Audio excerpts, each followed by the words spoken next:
happens. The number to call in to the Pink Chakra Psychic Line is 888-235-7374. Psychic radio, holistic radio, spiritual radio. This is AchieveRadio.com. Follow us on Twitter at twitter.com/AchieveRadio.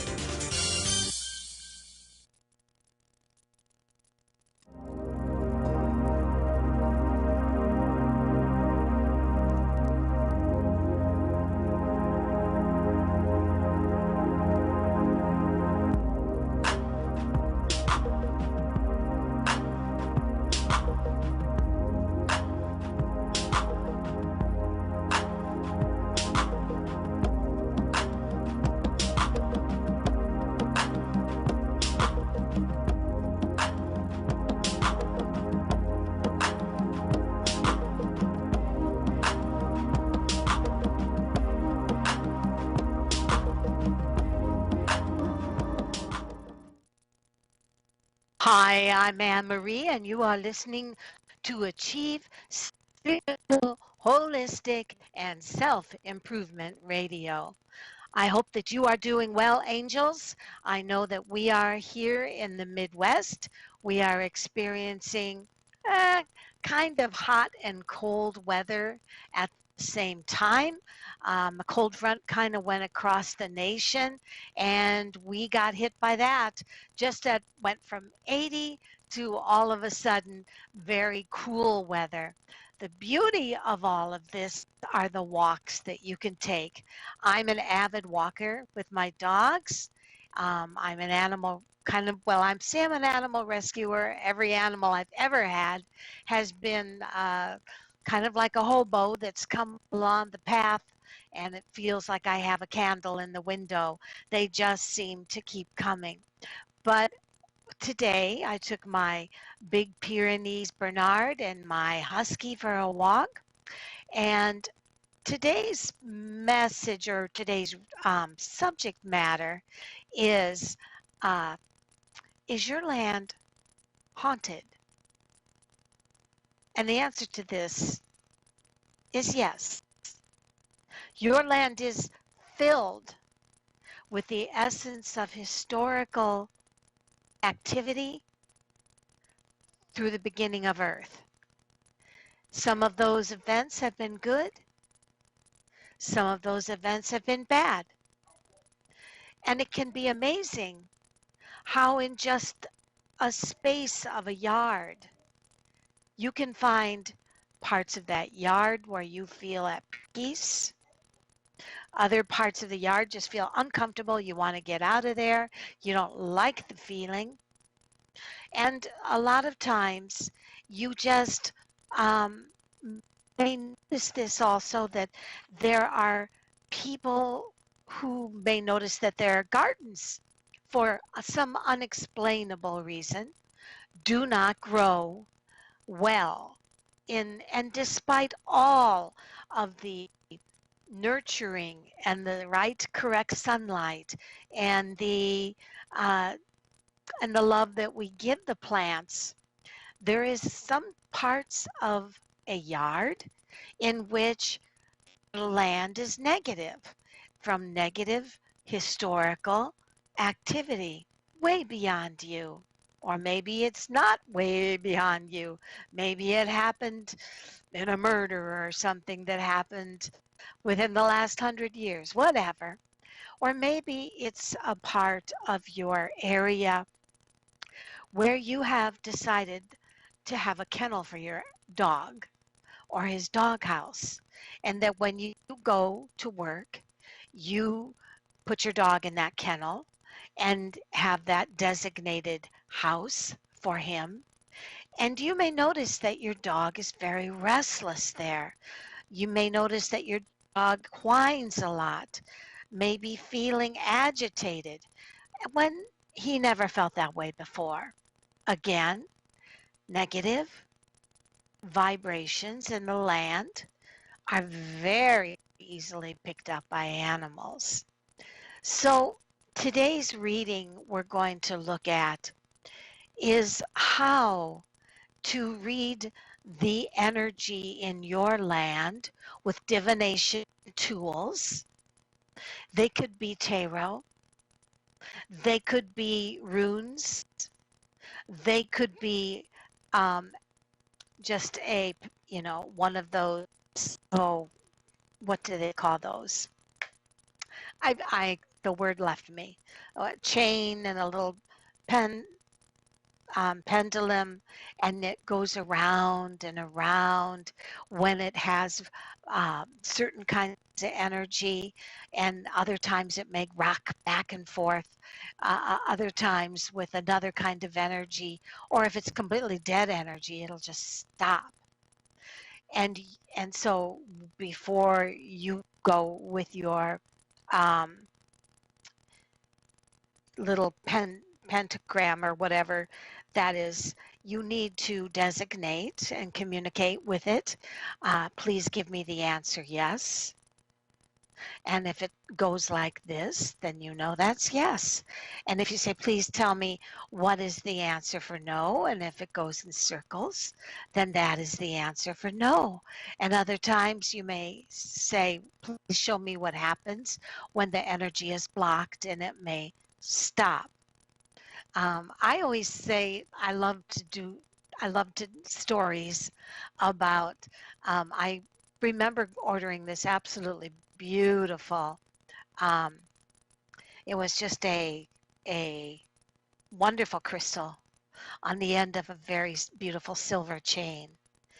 And we were doing things with Reiki and with energy in our bodies to see if certain parts of our body were blocked or certain parts of our body were filled with positive energy, or if there was a healing thing that needed to be done, some part of the body that was having problems.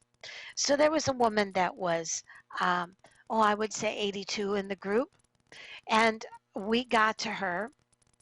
And my goodness, it got to about the area where her first chakra was by the hips, and that thing was going in huge circles. And she says, "Well, look at that! I still got it."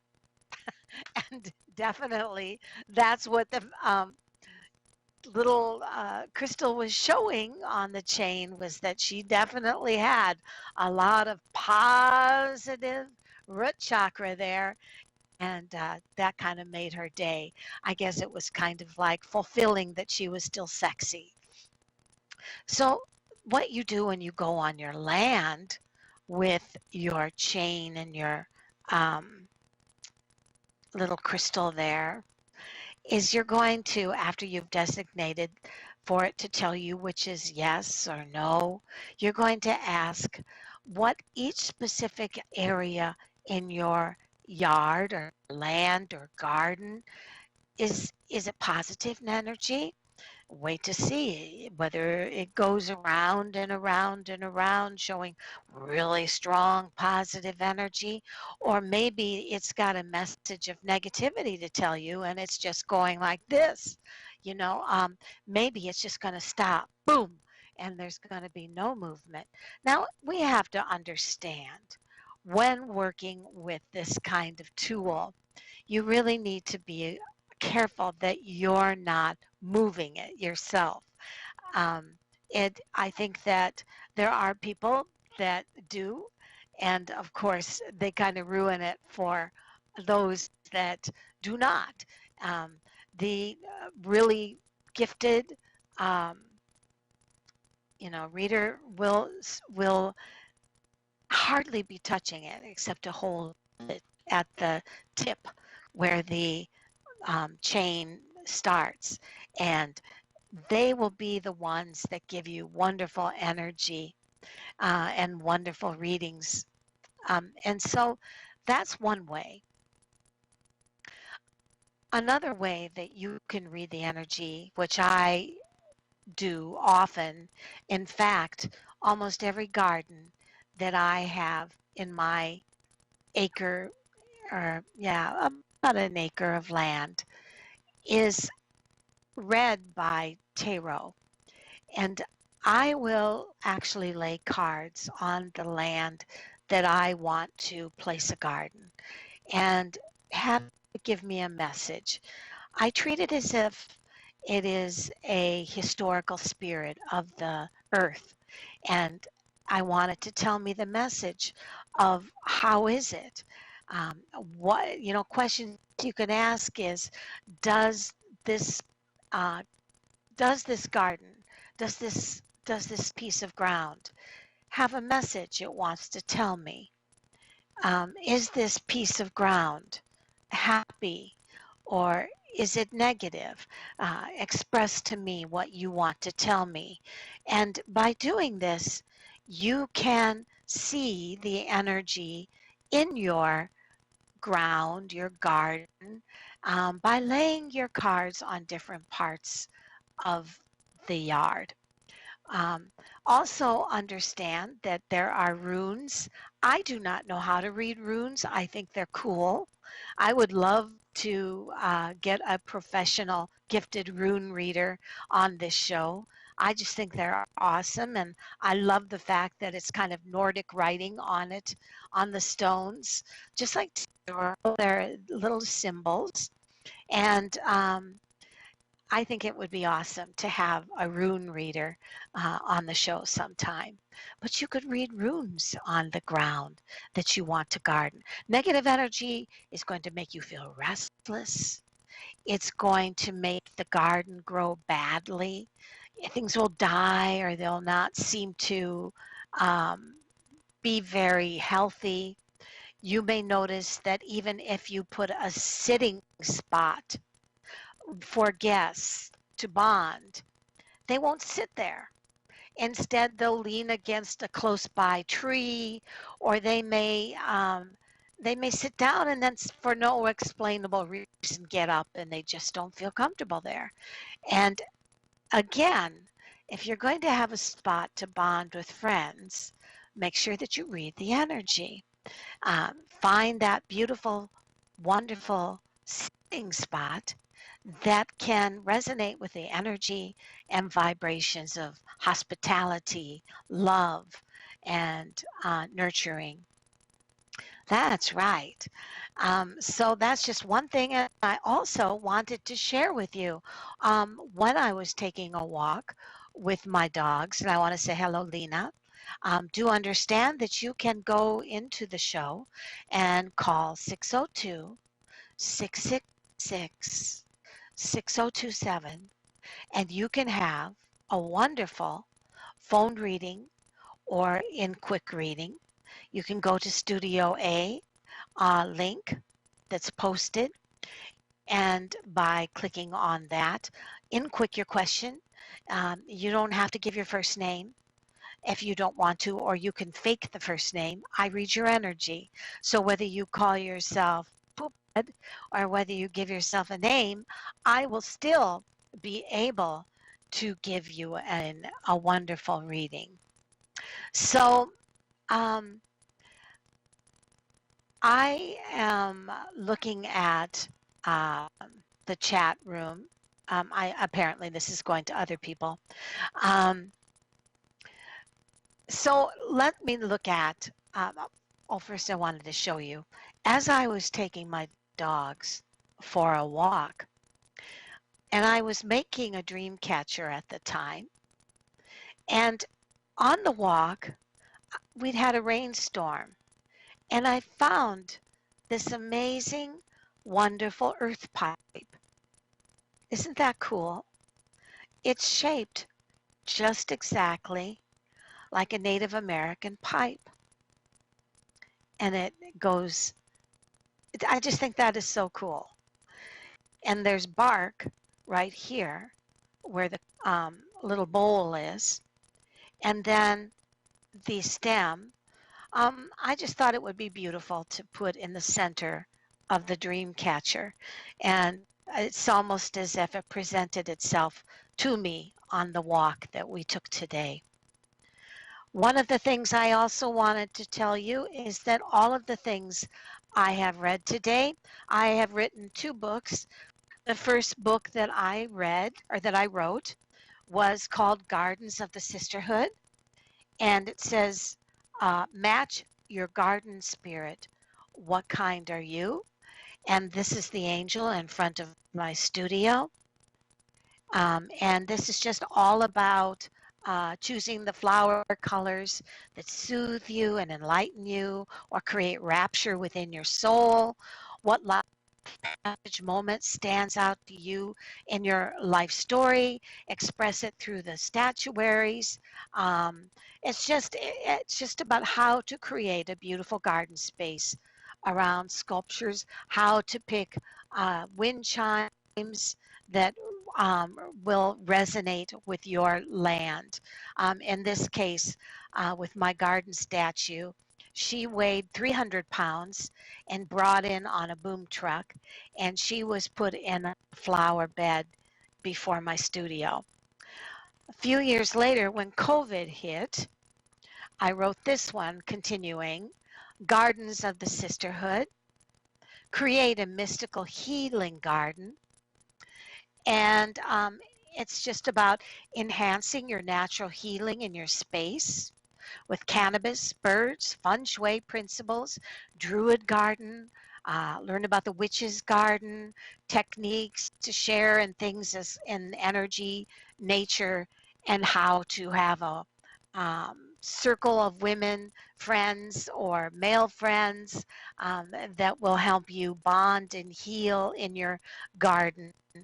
And this is the second edition of this. So edition 1, edition 2, and both of them are Gardens of the Sisterhood 1 and Gardens of the Sisterhood 2. This one is about more relatable with the COVID and healing through a lot of your own, whether it be cancer or whether it be health conditions, how your garden can be a place of healing for you. And as far as cannabis goes, it is just another herb, and I just show how to implement it into your herbal garden so that you can be able to have it for headaches or for whatever, and the difference between female and male plants, and how oftentimes having it at hand is just the same as having St. John's wort for depression or for having mint tea, so many herbs. And so we don't want to discount cannabis as being one of those herbs. All right, so we had the peace pipe, we had the books, and I'm going to go to the room here, and oh, we have Lena from Tennessee. She has a court date. Patrick from Texas wants a general reading.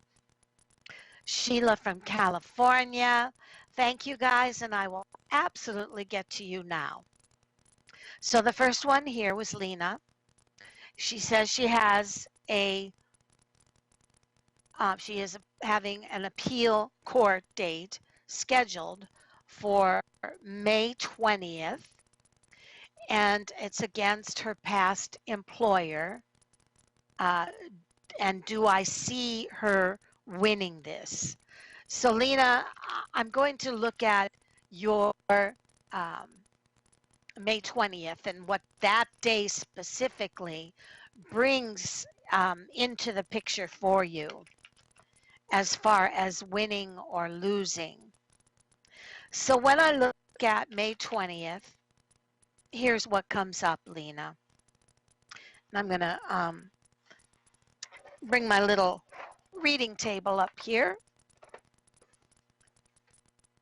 The first thing that comes up, Lena, shows this seems to be dealing with somebody who has been broken, very insecure, and not very disciplined as far as their side of the issue. Your reading shows that this date may indeed bring balance into your life. The energy of that day is creative potential. The the essence of a kind and caring person that seems supportive of you is also, I don't know if they are a backup source or a witness or your lawyer, but there seems to be a very strong indication that even without trying to muddy the waters by talking too much, leaving it into the hands of your lawyer, you could very easily win this by staying out of it. Meaning, don't feel that you have to explain your life story. The essence of this reading is telling me, Lena, you're far better letting your attorney or the person that is legally being supportive of you to take care of this. And you are far better saying as little as possible. I believe there's a very good chance for you to win. All right, we have Patrick from Texas. And again, I so appreciate anybody that will call into the room. The number to call in is 602 666 6027. And so my feeling is that you don't have to give your first name. You can give a fake first name. I'm not reading your name. I'm reading the energy as you say your whatever name you give me. Okay, Patrick, general reading. I'm going to show you how I give a general reading, Patrick, and anybody else watching. The first thing I will do, Patrick, is look at your energy today on May 10th. And when I look at that, this is what comes up, Patrick.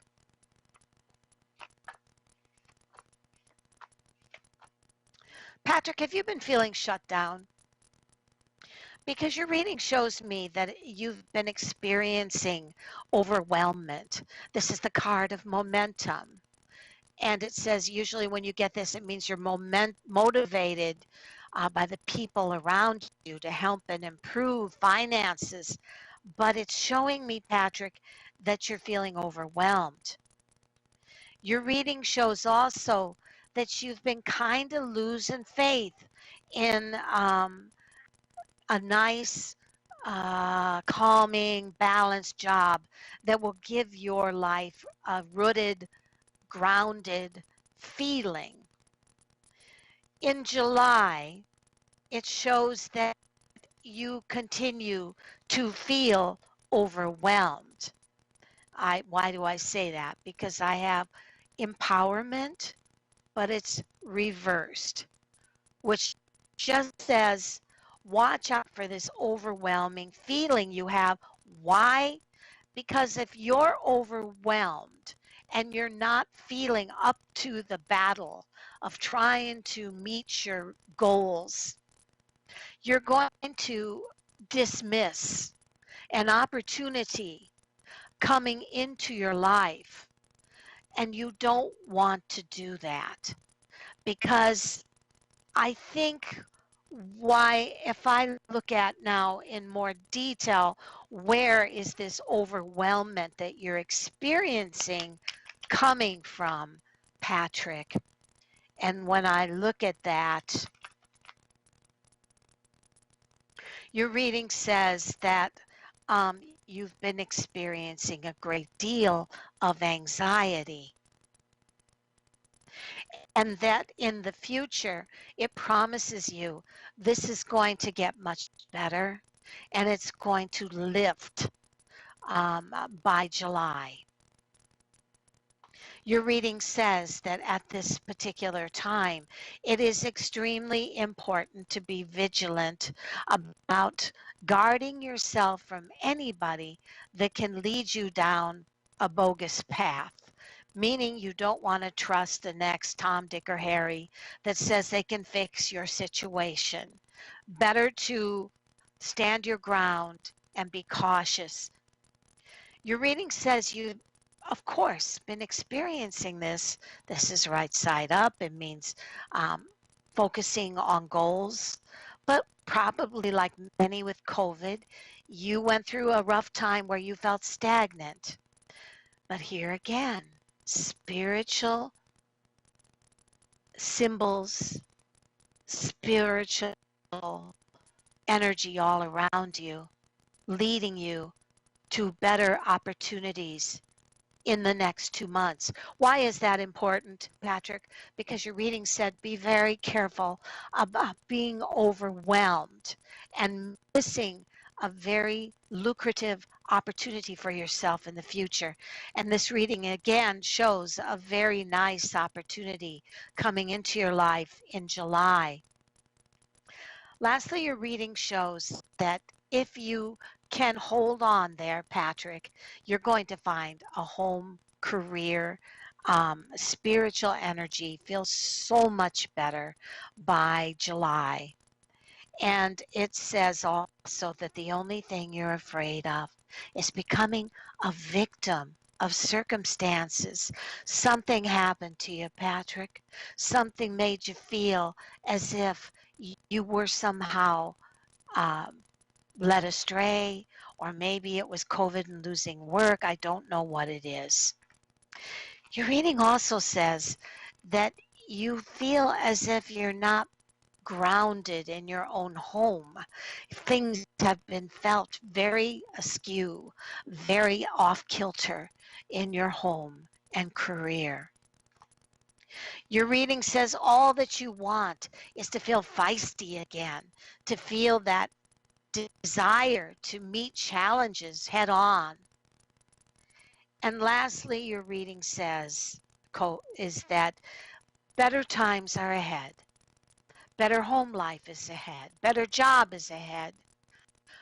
But it's not going to happen right away. We're looking at more likely July. So whatever you do, don't jump the gun.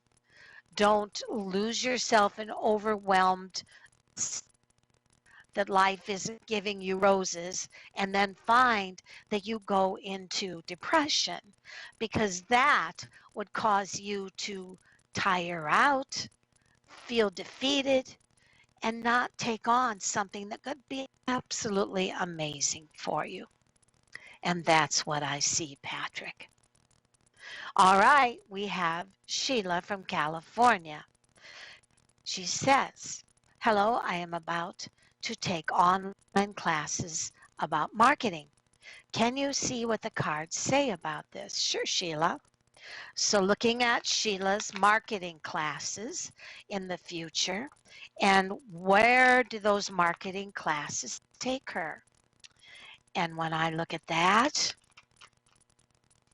what comes up says,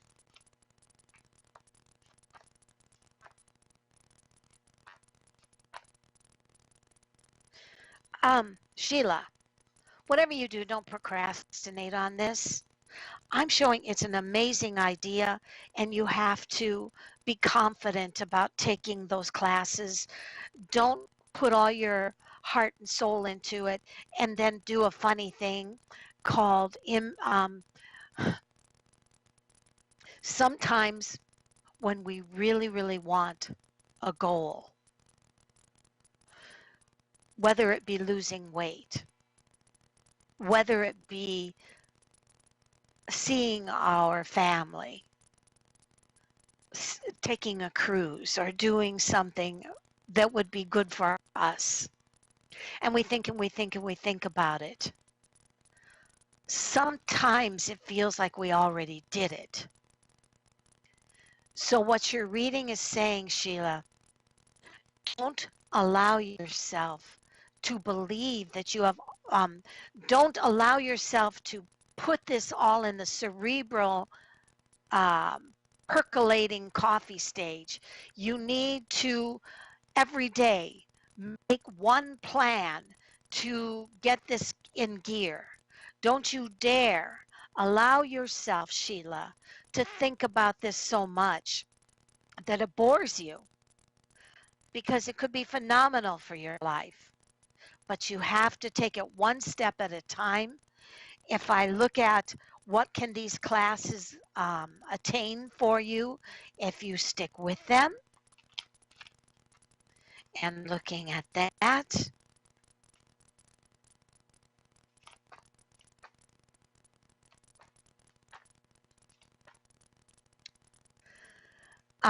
what it says, Sheila, this is the card of fertility. And fertility doesn't mean running out and getting pregnant. What it means is that you start to exercise the fertile ground of your brain and of your gifts and of your talents, and you wake up skill sets that have been waiting for you. You will have anxiety, Sheila, because you're going to have to make the grade. So don't allow yourself again to have anxiety ruin your dream for you. Expect just like school when we grew up, all classes, whether online or in-person class teaching, there's anxiety involved with making grades the way you want. In the long run, it shows you looking fondly at a goal in your life, Sheila. And I believe that you will 100% accomplish what you want. If you can stick with this every day, do one thing more, closer into research, into getting a down payment, whatever it takes to get those online classes. You need to do that because you risk thinking about it so much, your reading says, that you may not do it. So do it. Don't allow yourself to procrastinate. And that's what I see on that. All right. So one of the things that I like to do with our um, time together is have a small hypnotherapy. And I'm going to look for my very favorite hypnotherapist, Love in the Door. Mr. Bill, if you will please play the... Beloved friends, we can do all kinds of spiritual practices. We can work with our body-mind to develop qualities such as gratefulness, forgiveness, equanimity, kindness, and so on. We can mindfully build shields around our body-mind, or open willfully our chakras inside and below and above our body. We can use sacred geometry and construct the Merkaba. We can just be very busy stressing the mind and our visions. Or we can worship gods, angels, higher dimensional beings. We can work with breath and the energies of planetary beings. But when we are using the quality of love, it seems that it is a teacher we need ultimately to surrender to. We cannot construct love with our mind, but we can ignite a spark in our heart. That is waiting in every human heart to be awakened to become a flame. And this flame can burn when suddenly shared or united with another being. It doesn't need to be a human being. It can be an animal or a tree, a flower, anything that exists, even a stone, because everything is alive. The whole creation is alive. Everything that exists is alive. Walls and buildings, elements, landscapes, mountains, it all is living and breathing. Consciousness. When we share this special feeling of love with all creation, it is like two separate water drops which, when they touch one another, become one. The This quality of love contained in creation can fill our hearts so that it sometimes seems to burst because it can almost not contain it. So big the feeling of love can be.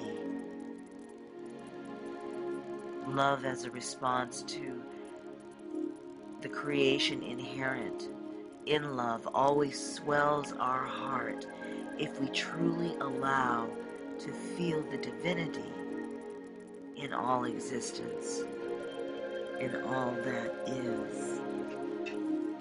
It is our intimate connection to it that indicates our oneness with all.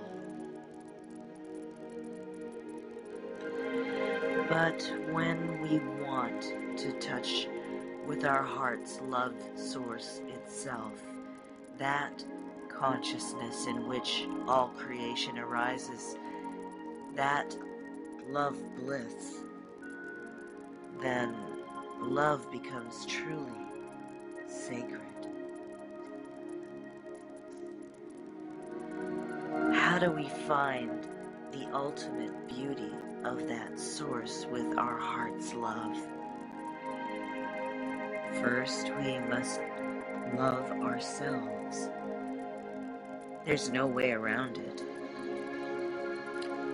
We must find that spot, that spark in our own heart first, where we know that we are divine beings.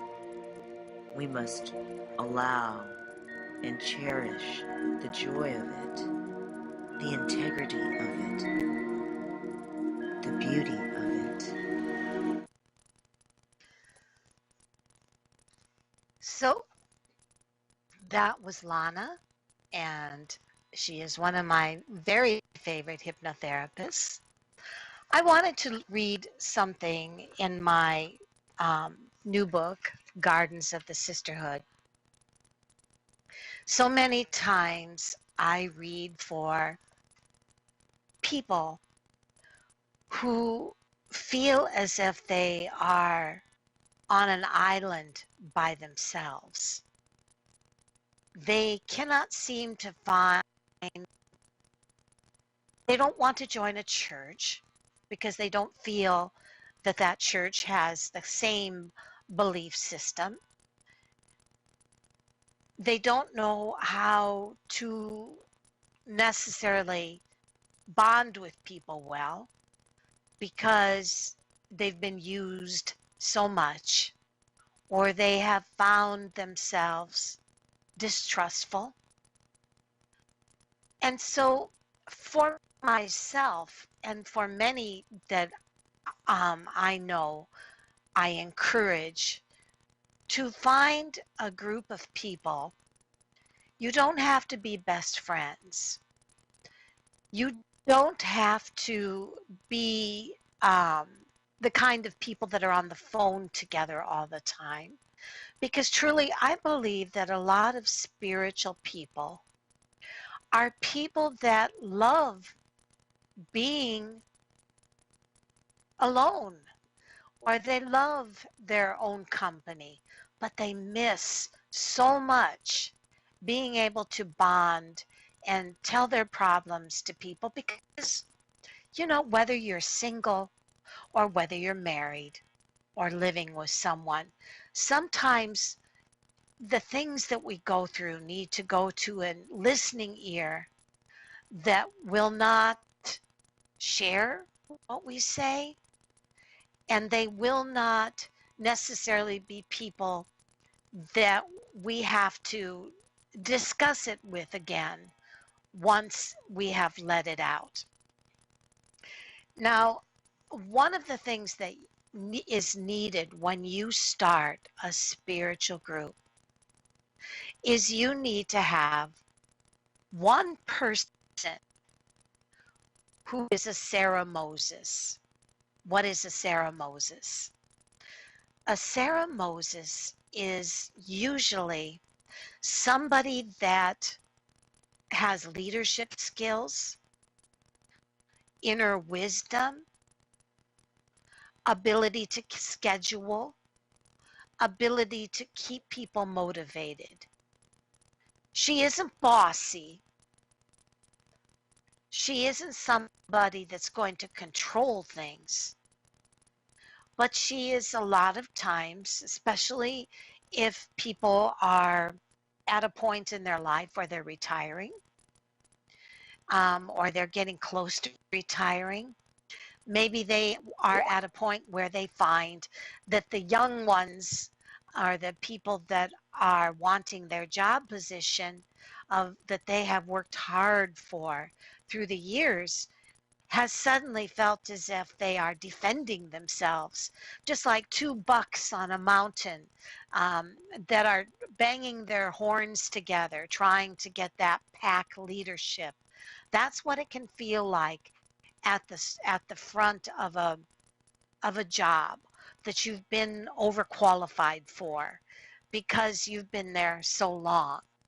Unfortunately, companies often do not respect people that have been at workplaces a long time more than they do a newer, unexperienced person, because they're beginning to be overqualified. They're going to want more money. They're going to use their skills as a reference on their resume. And they kind of begin to actually over experience themselves out of jobs.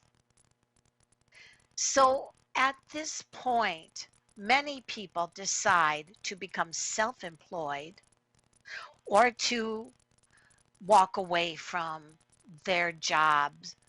And these are the people that make excellent facilitators for what I call a sisterhood, a brotherhood, whatever you want to call it. And so the article in this book that I have written is all about, are you a Sarah Moses? And for the same things I've just told you, if you know somebody going through this, and there are so many people hungry to be able to have a spiritual group with other people. Maybe you meet once a month, maybe twice a month, but you don't necessarily want to be mall shopping buddies or phone buddies. You want to have in-depth conversations about yourselves, about the experiences in your life, and then go your own way. And this is what I call a sisterhood. Oftentimes, these are the groups that stand behind someone in their group that is sick, that perhaps dies and needs to have people that will lead in their final, you know, funeral or whatever. They take the place of a church, not to say that they take the place of God, but they take the place of a tribe in a church. And let's face it, many times that's what churches are about, a tribe, a place for people to be together, to know that they will handle the hardships of our lives when they come, to talk to people. You can do this on your own as well with a sisterhood. And that's what directed me to writing Gardens of the Sisterhood. Again, our topic today was, are you experiencing a haunting in your garden?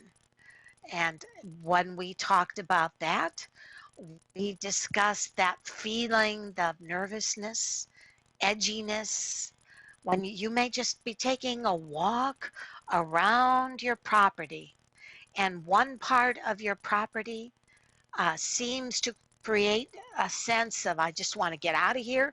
I don't feel right. I don't feel good. And this would be probably an area where you could use a good reading on that area to find out why that's happening. One of the things that we talked about also is you can use tarot.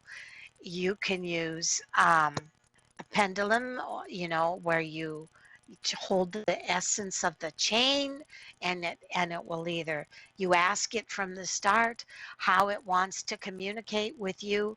Maybe it wants to use circles for yes, back and forth for no, or another way maybe. You can also, this can be used in a wonderful sisterhood group where you go to each other's gardens and you read the energy in each other's gardens. There are so many things that you can do with tarot, reading the messages and shaking hands with your garden spirit. You can, because I truly feel that half the time, haunted houses are really nothing more than places that have become receptacles of the energy that is funneling from the ground into the house. And we always, it's kind of like what is that saying about what, the chicken or the egg? I believe it's the land that we put our properties on that begins to sieve out of the ground the energy that our domains experience, good and bad energy and hauntings. So if I look at just a reading to give you today as a final um, spiritual message.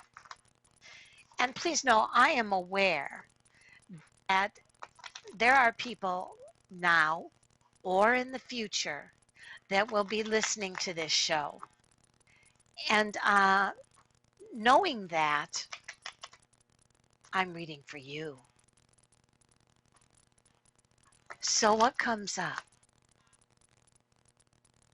The first thing that comes up is obsession. What in your life have you become so obsessed about that you cannot let it go? What in your life have you put all your eggs in one basket to the point where you have not allowed new opportunities to enter the picture? Now, that card was the devil, but the devil is more about obsession. And it's about sometimes letting um, letting situations that are unhealthy in your life to take front and center.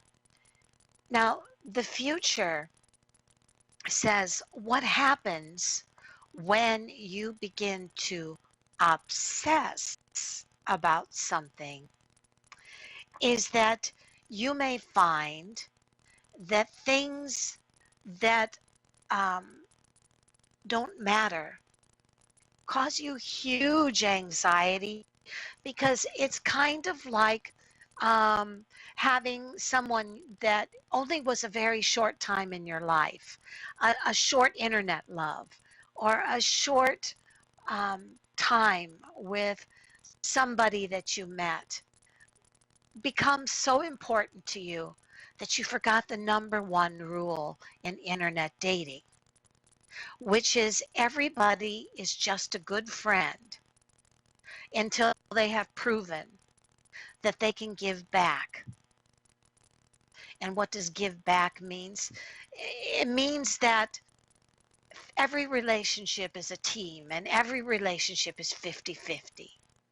So if you're experiencing a relationship in which you're obsessing and you're finding you want it so much that you're giving more than you're getting back in return, then you are finding yourself putting more into something that's going to cause you to obsess.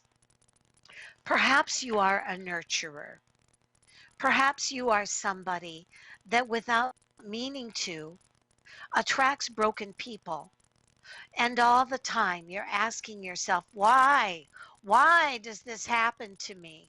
Well, A, you're too kind. You have not learned to take your bitch pill. And B, you have forgotten how to say no when you feel taken advantage of. The past shows that you are probably a beautiful communicator. You know how to make people feel awesome. You know how to naturally heal people. But beware internet school, online school. Beware of obsessing about a plan so much that you feel that you have made it happen because it's gone in your head and the wheels are going around and around so much that you haven't actually put anything into action. If you have a goal, put your ducks in line. If you want to move, put your ducks in line. If you have school as a plan, every day do one thing towards that goal. Because the only way that you're going to find accomplishment in your life in 2021 is to remember A, do not put all your eggs in one basket.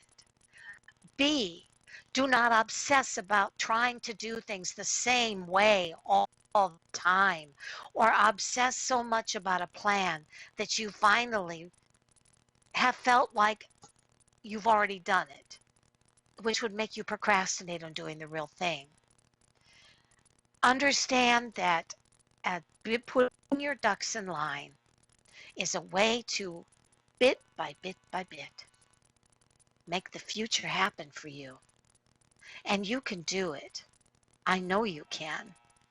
And understand that the most important thing that you can do for yourself is to, in 2021, establish one or two goals that you truly want to accomplish for yourself.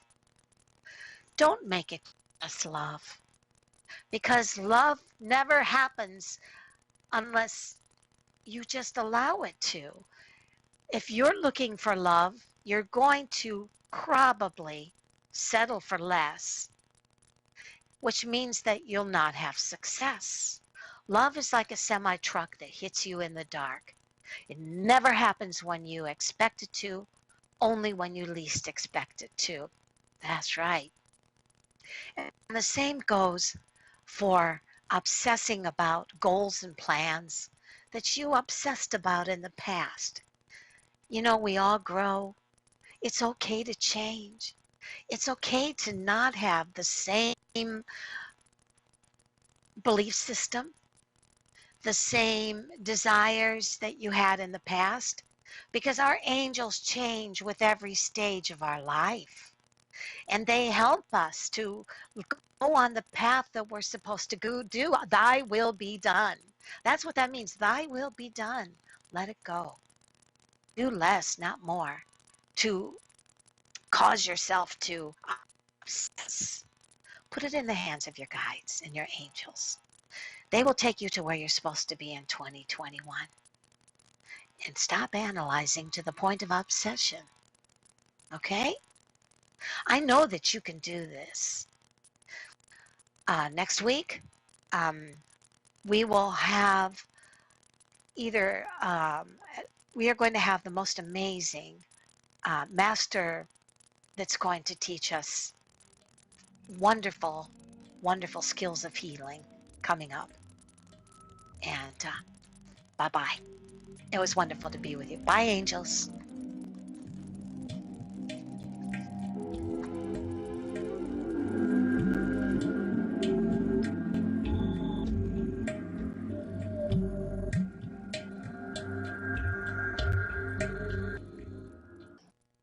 When you purchase the latest TV, tablet, or smartphone,